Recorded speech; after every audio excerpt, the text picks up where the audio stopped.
How engineers do it. Before we start today's video, I would like to ask all my viewers to subscribe to my YouTube channel How Engineers Do It.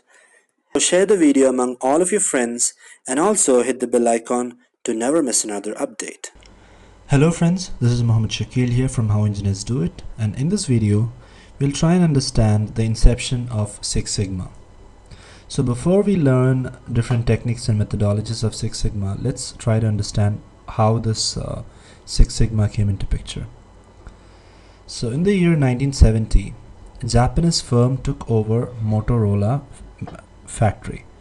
So there was a drastic changes being made in the operations of the way the operation was done in the factory for the manufacturing, and there was a lot of changes, or the way the output or the number of defects were reduced by 1/20th, and this was recognized, and later what happened was Motorola's CEO Bob Galvin then started a company known as Six Sigma, and later he registered that as a Motorola trademark in 1993.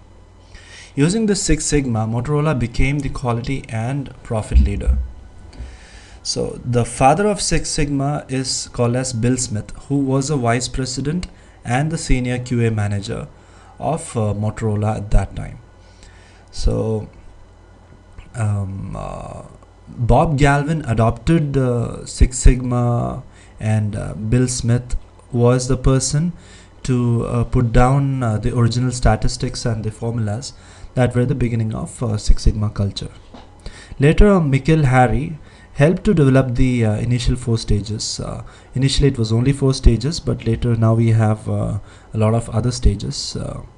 So later in the year 1988, the crowning achievement was recognized by Malcolm Baldrige National Quality Award, which is a very prestigious award at those times.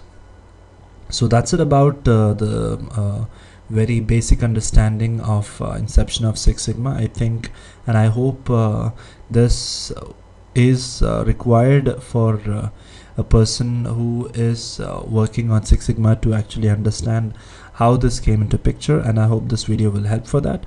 Thank you and stay tuned.